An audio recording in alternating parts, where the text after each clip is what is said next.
Hello everyone, welcome to Gillz mentor online e learning platform. I hope आप जहां भी होंगे बहुत खुश होंगे। आज के सेशन की बात करूं तो आपके लिए बहुत ही इंपॉर्टेंट सेशन रहने वाला है। मैं आज आपको बताने वाला हूं कि जो पंजाब एजुकेशन बोर्ड में क्लरिकल वैकेंसीज आउट हुई हैं उसका प्रॉपर सिलेक्शन प्रोसेस क्या रहेगा, यानी फुली डिटेल बताऊंगा। बिल्कुल डरे नहीं। बहुत सारे बच्चों के दिमाग में बात स्ट्राइक कर रही है कि सर टाइपिंग टेस्ट होगा, रिटन होगा तो रिटन में क्या होगा, रिटन का प्रोसेस क्या होगा। मैक्सिमम स्टूडेंट्स रिटन तो सब देंगे, लेकिन रिटन की कट ऑफ कहां तक, मैक्सिमम कट ऑफ का मतलब क्वालिफाई टेस्ट आपको कितना कम से कम अटेम्प्ट करना है।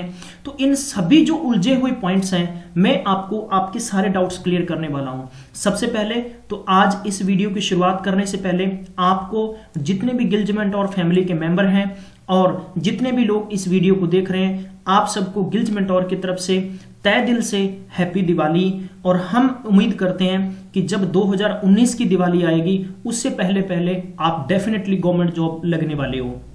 सेकेंडली, आप अपने आप से और अपने पेरेंट्स से वादा करें कि जब भी नेक्स्ट दिवाली आएगी उससे पहले पहले मुझे कुछ कर गुजरना है, मुझे अपने आप को साबित करना है। और आपकी बारी दिखावे में, यानी फेस्टिवल जो होता है उसमें फुलझड़ियां या मैं कहूं दीपक जलाना, ये उजाले होते हैं, लेकिन आप अपने आप से वादा करेंगे जब आपका एक मुहिम, आपका छोटा सा जो गोल है, जिंदगी का टारगेट है, जिसके लिए आप दिन प्रतिदिन सोचते हैं, बस वो पूरा हो जाए तो शायद तक आपके अंदर से और बाहर से इतने दीप जगेंगे कि लोग आपको चमकता हुआ देखना चाहते हैं।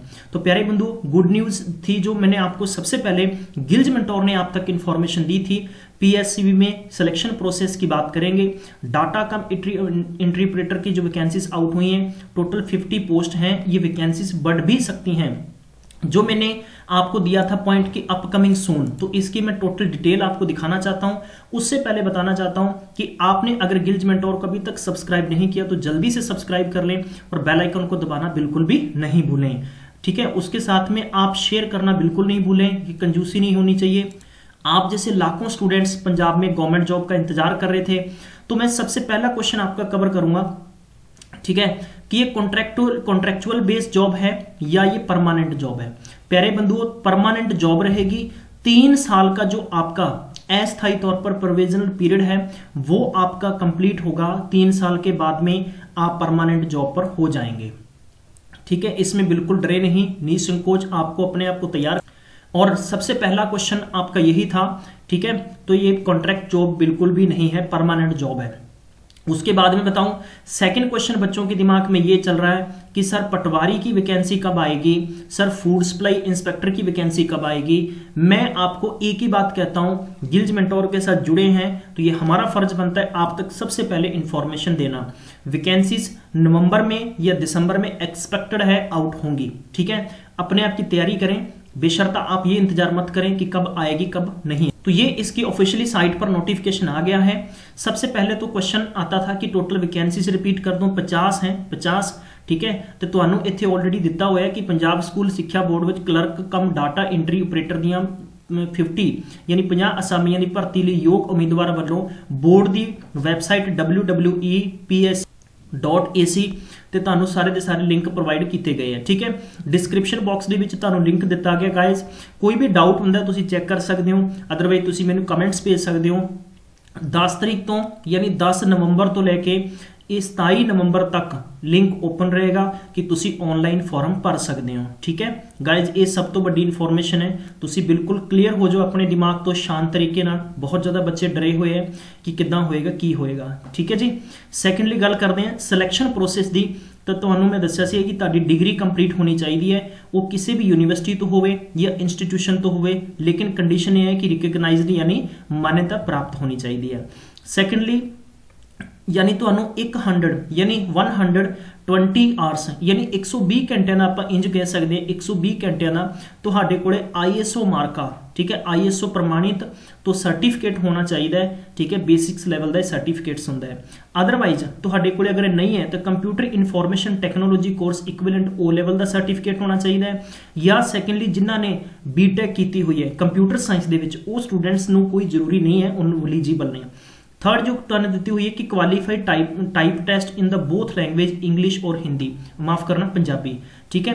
तो जो आपका सिलेक्शन प्रोसेस है वो इंग्लिश और पंजाबी में होगा। ठीक है। और यहाँ पर आपको दिया गया है, तो ये सारे के सारा आपको यूनिकोड कंप्लेंट फॉन्ट रावी रहेगा आपका, ठीक है फॉन्ट। तो ये भी मैं आपको क्लियर कर दूं।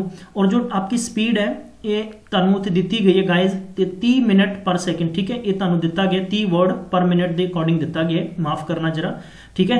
ਤੇ ਮੈਟ੍ਰਿਕ ਪੇਪਰ ਦੇ ਵਿੱਚ ਤੁਹਾਡੀ ਪੰਜਾਬੀ ਪਾਸ ਹੋਣੀ ਚਾਹੀਦੀ ਹੈ, ਮੈਟ੍ਰਿਕ ਲੈਵਲ 10ਵੀਂ ਲੈਵਲ ਦੇ ਵਿੱਚ ਤੁਹਾਡੀ ਪੰਜਾਬੀ ਕਲੀਅਰ ਹੋਣੀ ਚਾਹੀਦੀ ਹੈ, ਠੀਕ ਹੈ। ਚਲਿਏ ਹੁਣ ਗੱਲ ਕਰਦੇ ਹਾਂ ਬੇਸ਼ਰਤਾ ਇਹ ਤੁਹਾਡੀ ਪੰਜਾਬੀ ਚਾਹੇ ਪੰਜਾਬ ਐਜੂਕੇਸ਼ਨ ਬੋਰਡ ਤੋਂ ਹੋਵੇ, ਚਾਹੇ ਰਾਜਸਥਾਨ ਬੋਰਡ ਤੋਂ ਹੋਵੇ, ਚਾਹੇ ਹਿਮਾਚਲ ਬੋਰਡ ਤੋਂ ਹੋਵੇ, ਚਾਹੇ ਤੁਹਾਡੀ ਹਰਿਆਣਾ ਬੋਰਡ ਤੋਂ ਹੋਵੇ, ਠੀਕ ਹੈ। ਤੁਹਾਡਾ ਜੋ वेतन सैलरी रहेगी वो रहेगी 10,300 तो लेके 34,800, ਤੁਹਾਡਾ पे ग्रेड रहेगा 3200, ठीक है जी। इस तो अगली इन्फॉर्मेशन वाल चलते हैं गाइज। ਤੁਹਾਡੀ उम्र है, उम्र जो है 18 साल तो लेके 37 साल तक बहुत ज़्यादा है, ठीक है। किसी ਨੂੰ ਡਰਨ ਵਾਲੀ ਗੱਲ ਨਹੀਂ ਹੈ। ਇਹਦੇ ਵਿੱਚ 5 ਸਾਲ ਦਾ ਰਿਲੈਕਸੇਸ਼ਨ ਮਿਲੇਗਾ SC और ST ਸਟੂਡੈਂਟਸ ਨੂੰ, ਔਰ 3 ਸਾਲ ਦਾ ਜੋ ਰਿਲੈਕਸੇਸ਼ਨ ਇੱਥੇ ਆਲਰੇਡੀ ਤੁਹਾਨੂੰ ਦਿੱਤਾ ਗਿਆ ਹੈ, ਠੀਕ ਹੈ। ਪੰਜਾਬ ਸਰਕਾਰ ਤਥਾ ਕੇਂਦਰ ਸਰਕਾਰ ਅਤੇ ਅਦਰ ਜੋ ਡਿਪਾਰਟਮੈਂਟ ਦੇ ਹੈ ਉਹਨਾਂ ਨੂੰ 45 ਸਾਲ ਦੀ रिलैक्सेशन मिलेगी, जो आप कह सकते हैं कि एक्स सर्विस। सैकेंडली गल करते हैं नैक्सट पॉइंट विच गल करते हैं आप तुहाडे लई जो मेन इंपोर्टेंट है, मैं तुहानूं सारी गल क्लीयर करांगा कि सिलेक्शन प्रोसैस की जिहड़ी प्रक्रिया है। रिटन टैसट मैं तुहानूं ऑलरेडी दस चुकिया सी मॉर्निंग दे विच। टोटल 100 कुल अंक 100 होणगे, जिहदे विच जीके यानी जीके का पार्ट की आएगा। देखो 3 चीज़ां हुंदियां, एक हुंदा जीके जनरल नॉलेज, एक होंदा GS जनरल स्टडी, एक होंदा GA, ठीक है जनरल अवेयरनेस, जिहदे विच मैक्सिमम करंट की क्वांटिटी ज़्यादा रहेगी। तुसीं ध्यान रखियो कि 20 क्वेश्चन होणगे और टोटल मार्क्स 20 होणगे और पास मार्किंग मैक्सिमम 8 चाहिए है। ये चीज़ सब तो पहली बार तुहाडे लई है, इन्फॉर्मेशन बहुत इंपॉर्टेंट है। देखो तुसीं सब बच्चों ने सुनिया होएगा, सब लोगों ने सुनिया होएगा कि रिटन पेपर होगा। रिटन पेपर की कंडीशन है, ठीक है। मैंटल एबिलिटी दो तुहाडी रहेगी, रीजनिंग दे विचों 20 क्वेश्चन 20 मार्क्स होणगे, जिहदे चों 8 मार्क्स मिनीमम तुहाडे होने जरूरी है। तो मतलब ये है कि नैगेटिव मार्किंग तो तुसीं बचना है। कंप्यूटर दे विच संबंधित जो भी तुहाडा होएगा, fundamental computer and use the specialised software such MS office extra, 20 marks दे विचों 8 मार्क्स होने बहुत जरूरी है। नैक्सट है कि जो 20 क्वेश्चन मैथ्स दे होणगे, इहदे लई तुहाडे 8 मार्क्स पासिंग रखे गए हैं। और लैंग्वेज पंजाबी और इंग्लिश है, ठीक है। ये 20 क्वेश्चन होंगे, 10 पंजाबी दे और 10 इंग्लिश दे गाइज, जिन्हां दे विचों 8 मार्क्स होने जरूरी है। और ये ध्यान रखियो कि 4 इंग्लिश और 4 नंबर ही तुहाडे पंजाबी विच क्वालीफाई होने चाहिए है। अगर तुहाडे मार्क्स 7.5 है मान लो जीके दे विच, तां तुसीं क्वालीफाई नहीं हो, ये चीज़ क्लीयर ध्यान रख लियो, ठीक है गाइज। तो ये ऑलरेडी इत्थे तुहानूं कहा गया टोटल जिहड़ी तुहाडी है 100 नंबरां दे विचों मिनीमम 40% यानी 40 नंबर आने बहुत जरूरी है। अगर तुसीं बिलो 40 हो तो तुहाडा मैरिट विच नाम नहीं आएगा, ठीक है। इस तो अपर की आप गल करते हैं कि मैं तुहानूं इंज नहीं कह सकता कि 100 दे विचों तुसीं 60 नंबर मैरिट जाएगी। मैं इदां कहांगा कि अपने आप दी इस लैवल तक तैयारी रखो कि 85% पेपर तुसीं अच्छे तरीके नाल अटैम्प्ट करना है, कि तुहानूं ये सोचना ना पवे कि तुसीं किसी वेटिंग लिस्ट चों या तुहाडे कोई पॉइंट्स के अंदर जा रही है, ठीक है। उस तो वक्री गल करते हैं प्यारे बंधुओं, इत्थे तुहानूं ऑलरेडी क्लीयर शब्दों में कहा गया 40% अंक प्राप्त करने जरूरी होंगे, ठीक है। ये चीज़ क्लीयर है तुहाडे लई। नैक्सट देखते हैं आपां कि फॉर्म भरने की जो फीस है 1000 रुपये तक रखी गई है तुहाडे लई, कि जो जनरल अते होर कैटेगरीज उम्मीदवार लई है। तो रिजर्व जो है SC और ST इन्हां लई 500 रुपया है, और जो साबका सैनिक ने उन्हां लई कोई फीस नहीं रखी गई है। प्यारे बंधु बहुत इंपॉर्टेंट पॉइंट्स है तुहाडे लई, इन्हां नूं तुसीं गौर नाल ध्यान नाल सुनना है। तो प्यारे बंधु ये तुहाडे लई सब तो वड्डी इन्फॉर्मेशन जो दी गई है कि तुहानूं पूरे प्रॉपर यानी सिलेक्शन प्रोसैस बारे पता चल गया है कि तुहाडा सिलेक्शन किद्दां होएगा, की तुहाडे लई कंडीशनस रखी गई है। रिटन पेपर बारे मैं तुहानूं समझाता। इस तो बाद यानी इस तो बाद तुहाडी टाइपिंग टेस्ट होएगी, और टाइपिंग टेस्ट दे विच तुहानूं दस्सिया कि 30 जो वर्ड है पर मिनट के अकॉर्डिंग तुहानूं क्लीयर करना पएगा, ठीक है। तुहाडे कोले सर्टिफिकेट होना जरूरी है, और जो भी तुहाडे डॉक्यूमेंट्स दे विच तुहाडा name address detail father name mother name दिता है उंज ही भरना है। इस तो इलावा अगर तुसीं करदे हो तो तद तुहाडा सिलेक्शन प्रोसैस किते ना किते डाउट चलिया जाएगा। तो गाइज ये तुहाडे लई इन्फॉर्मेशन सिर्फ इस तो वक्री मैं तुहानूं दसना चाहांगा कि जैसे जिद्दां कि आपां मैथ्स की गल करते हैं, मैथ्स के साडे फ्री ऑफ कोर्स तुहानूं किते कोचिंग करने की जरूरत नहीं है, और बेशर्ता तुहानूं असीं किते रोक भी नहीं रहे हो कि तुसीं कोचिंग कर सकते हो। और असीं तुहानूं फ्री ऑफ कॉस्ट मैथ्स के सारे लेक्चर प्रोवाइड करवावांगे, तुसीं देख सकते हो। और जिद्दां कि पुड्डा क्लर्क का पेपर होया सी, उहदे विच 70% साडे तुसीं कुछ पुराने देख सकते हो, वीडियोज़ देखोगे तो तुसीं खुद एग्जामिन कर सकते हो कि उंज दे सेम टू सेम दे क्वेश्चन ही आए सी, और उंज तुहानूं किते भी दिक्कत नहीं आने वाली, ठीक है।